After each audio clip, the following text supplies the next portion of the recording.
तो आज मैं आपको एक अनोखी रहस्यमय कहानी सुनाऊंगा। अगर आप चैनल पर नए हैं तो अभी सब्सक्राइब कर ले तथा कहानी पूरा देखें। अंत में एक अनोखा रहस्य छुपा है। धन्यवाद। तो सुनिए।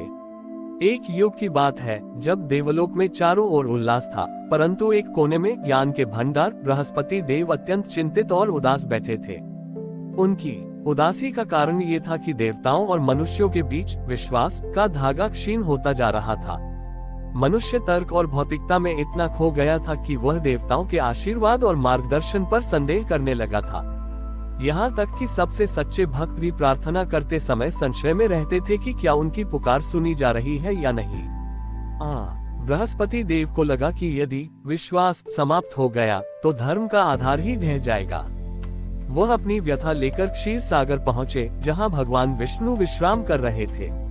बृहस्पति देव ने कहा, हे नारायण, मैं ज्ञान का सागर हूँ, पर मुझे समझ नहीं आ रहा कि विश्वास को कैसे बचाया जाए। जब तक मनुष्य को कुछ भौतिक रूप से प्राप्त नहीं होता, वह मानता नहीं। कृपा कीजिए और अंधविश्वास और सच्चे विश्वास के बीच का अंतर स्पष्ट कीजिए। भगवान विष्णु मुस्कुराए। उन्होंने कहा, देवगुरु, विश्वास को किसी भौतिक प्रमाण की आवश्यकता नहीं होती। ये तो प्रेम की तरह है जिसे अनुभव किया जाता है, सिद्ध नहीं। प्रभु ने तब एक और लीला रचन का निश्चय किया। विष्णु जी ने एक अत्यंत गरीब दीनहीन व्यक्ति का रूप धारण किया, जिसका नाम अकिचन था।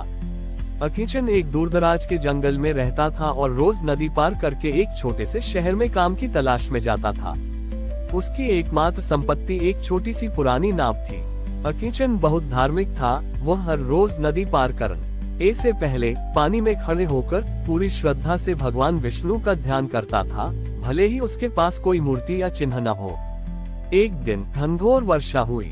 नदी में भयंकर बाढ़ आ गई। जल स्तर इतना बढ़ गया कि नदी पार करना असंभव हो गया।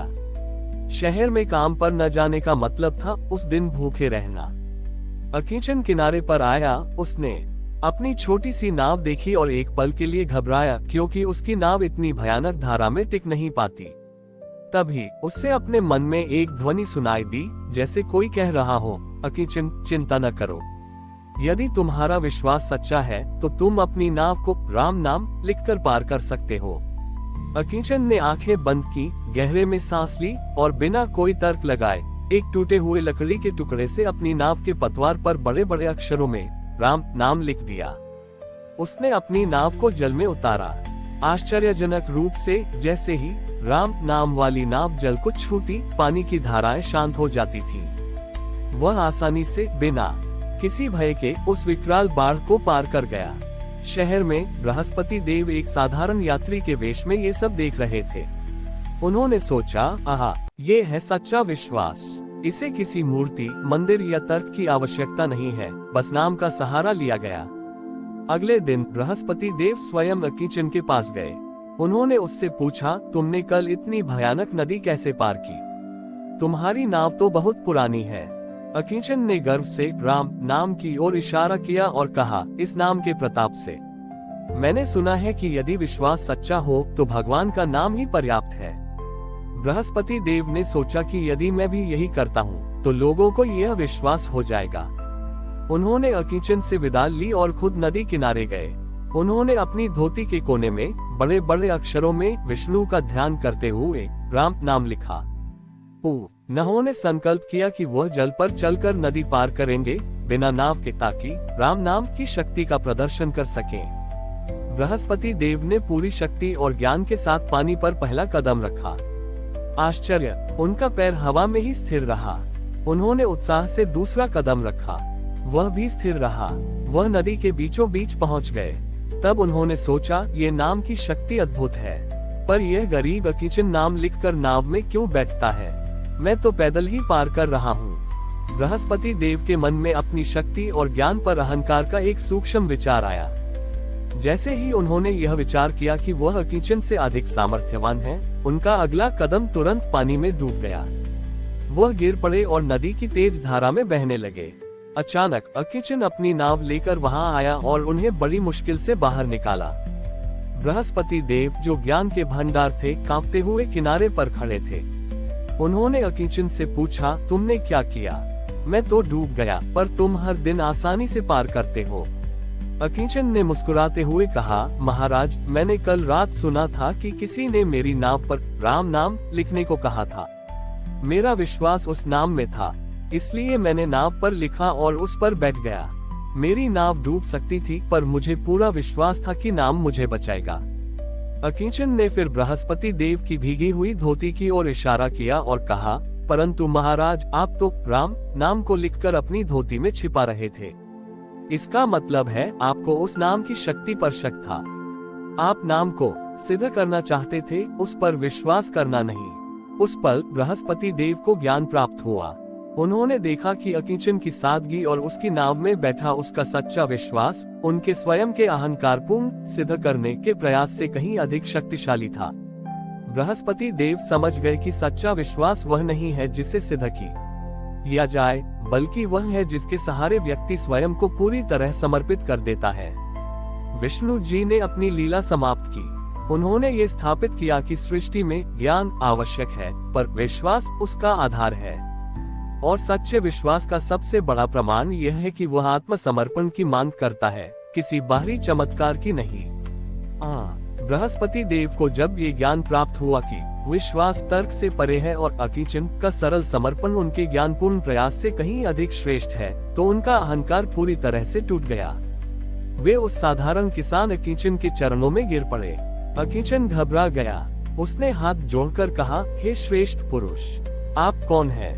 आप मेरे चरणों में क्यों गिर रहे हैं? मैं तो मात्र एक गरीब नाव चलाने वाला हूँ। बृहस्पति देव ने अपने वास्तविक रूप को प्रकट किया, तेजस्वी, शांत और ज्ञान से परिपूर्ण। उन्होंने अकिंचन से कहा, मैं देवताओं का गुरु हूँ बृहस्पति। मैं तुम्हारे पास ये जानने आया था कि विश्वास क्या है। आज तुमने मुझे वह ज्ञान दिया जो मैं वेदों में भी नहीं खोज पाया। तुम्हारे सरल हृदय में भगवान विष्णु स्वयं विराजमान है। अकिंचन ने जब बृहस्पति देव को देखा तो उसे अपने कान पर सुनाई दी उस राम नाम की ध्वनि का स्रोत समझ में आया। उसकी आंखों से अश्रु बहने लगे। वह समझ गया कि वह साधारण मनुष्य नहीं था जिसने नाव चलाई, बल्कि उसके हृदय का निष्काम विश्वास था जिसने उसे बचाया। बृहस्पति देव ने आगे कहा, अब मैं ये समझ गया हूँ कि देवताओं और मनुष्यों के बीच विश्वास का धागा क्यों टूटा। कारण यह है कि हम जो देवताओं के प्रतिनिधि हैं, स्वयं विश्वास को परीक्षा की वस्तु छोटे बना रहे थे, न कि समर्पण की। हम चाहते थे कि मनुष्य पहले सिद्ध करे फिर विश्वास करे, लेकिन तुमने सिखाया कि पहले विश्वास करो फिर सब कुछ सिद्ध हो जाएगा। बृहस्पति देव ने तब अकिंचन को एक और प्रश्न किया, अकिंचन, जब तुम्हारा जीवन सुख, दुख, समृद्धि और अभाव के चक्र में चलता है, तब तुम्हारा ये सरल विश्वास कैसे बना रहता है? क्या तुम्हें कभी शिकायत नहीं होती कि तुम इतने गरीब क्यों हो? अकिंचन ने अपनी पुरानी टूटी नाव को सहलाया और कहा, देवगुरु, शिकायत वह करता है जो मानता है कि सब कुछ उसका है और उसने सब कुछ अपने बल पर पाया है। मेरा जीवन, मेरी नाव, यह नदी और कल का सूरज, ये सब मेरे नहीं है। यह उसका है जिसके नाम से मैं नाव चलाता हूँ। अकिंचन ने अपनी दृष्टि अनंत आकाश की ओर उठाए और कहा, जब मैं भूखा होता हूँ तो मैं मानता हूँ कि यह उसकी इच्छा है कि मैं आज अपने धैर्य की परीक्षा दूं।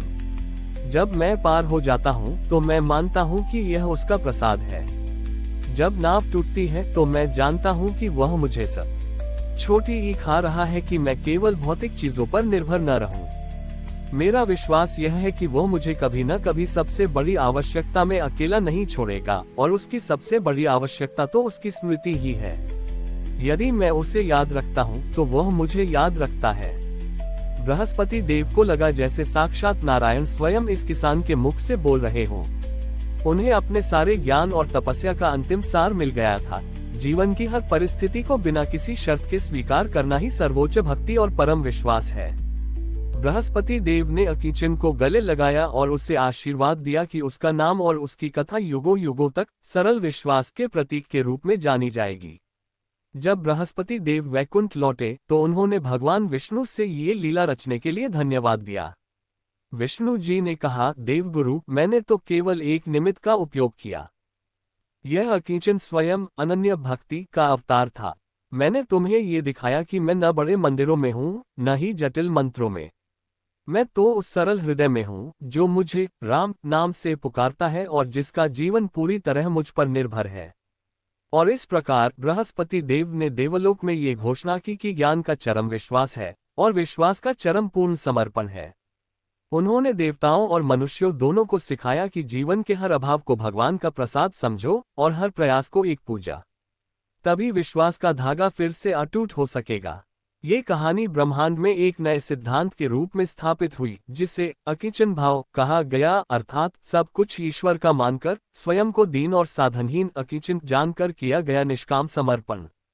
हमारी और भी आध्यात्मिक एवं अनोखी कहानियां देखने के लिए हमारे चैनल पर जाएं तथा धार्मिक एवं पौराणिक अनोखी कहानियां हमारे चैनल पर है। कृपया जाके देखें तथा हमारे चैनल को सब्सक्राइब करके रखें और वीडियो लाइक जरूर करें। धन्यवाद।